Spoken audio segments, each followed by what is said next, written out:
창세기의 천지창조 기사를 보면 처음부터 마지막까지 계속해서 반복되는 중요한 표현이 있습니다. 그것은 하나님이 보시기에 좋았더라입니다. 하나님이 창조하신 모든 것들이 우리에게 다 필요한 것들이었기 때문에, 또한 모든 것들이 각각 다르게 저마다 개성있게 지어졌기 때문에, 그리고 모든 것들이 서로 조화를 이루어 아름다웠기 때문에 하나님은 보시기에 좋았더라고 하셨습니다. 하나님은 하늘과 땅과 바다와 그 가운데 거하는 모든 만물을 만드시고 마지막으로 사람을 지으셨습니다. 이로써 하나님의 창조 사역은 끝이 났습니다. 창조 사역을 모두 마치시고 난 후의 표현에는 하나님의 만족과 기쁨이 드러나 있습니다. 하나님이 지으신 그 모든 것을 보시니 보시기에 심히 좋았더라. 하나님은 이 세상을 심히 좋게 보셨습니다. 이 세상과 사람을 심히 좋게 보시는 하나님의 관점은 창조 때나 지금이나 여전히 변함이 없으십니다. 성경은 말씀하고 있습니다. 하나님이 세상을 이처럼 사랑하사 독생자를 주셨으니 이는 그를 믿는 자마다 멸망하지 않고 영생을 얻게 하려 하심이라. 사랑하지 아니하는 자는 하나님을 알지 못하나니 하나님은 사랑이심이라. 사랑은 여기 있으니 우리가 하나님을 사랑한 것이 아니요 하나님이 우리를 사랑하사 우리 죄를 속량하기 위하여 화목제물로 그 아들을 보내셨음이라. 이 세상을 향한 하나님의 눈길은 사랑으로 가득 차 있습니다. 하나님은 이 세상을 좋게 보시고 이 세상의 주인공인 우리도 좋게 보십니다. 우리를 향한 하나님의 뜨거운 사랑과 그 눈길을 생생하게 표현해주고 있는 성경은 솔로몬의 아가입니다. 아가는 솔로몬과 술람미 여인의 달달한 사랑 노래입니다.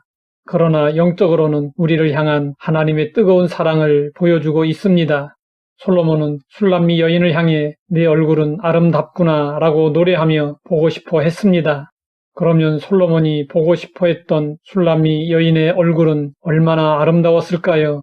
술람미 여인은 벽촌의 까만 여자였습니다. 술람미 여인은 자신의 외모에 대해 이렇게 말하고 있습니다. 예루살렘의 딸들아, 내가 비록 거무나 아름다우니 게달의 장막 같을지라도 솔로몬의 휴장과도 같구나. 게달은 아브라함의 아들인 이스마엘의 둘째 아들로 그 족속은 검은 염소털로 만든 장막을 치고 유목 생활을 했습니다. 그러므로 게달의 장막 같다는 말은 거무칙칙하고 모양이 없다는 뜻입니다. 또 술람미 여인은 농장에서 일을 해서 얼굴이 햇볕에 그을려 있었습니다. 내가 햇볕에 쬐어서 거무스름할지라도 흘겨보지 말 것은 내 어머니의 아들들이 나에게 노하여 포도원지기로 삼았음이라. 술람미 여인은 얼굴이 거무스름하고 볼품이 없었습니다. 하지만 솔로몬에게는 그녀가 이 세상에 그 어떤 여인보다 아름답게 보였습니다. 왜 그랬을까요? 눈에 사랑의 콩깍지가 씌었기 때문이었습니다. 성경은 사랑의 위대한 심고와 능력을 이렇게 말씀하고 있습니다. 무엇보다도 뜨겁게 서로 사랑할지니 사랑은 허다한 죄를 덮느니라.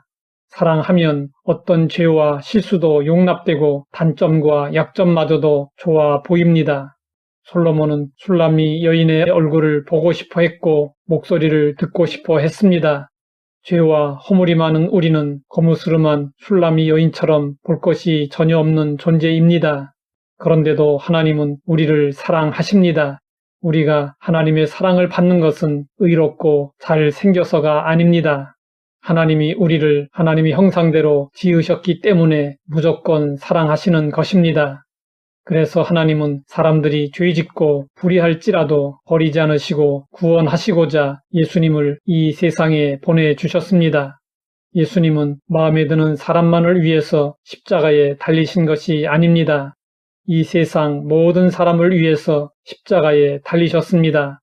다른 사람들이 나를 어떻게 보느냐도 중요하지만 더욱 중요한 것은 하나님이 나를 어떻게 보시느냐입니다. 하나님이 보시기에 좋았더라.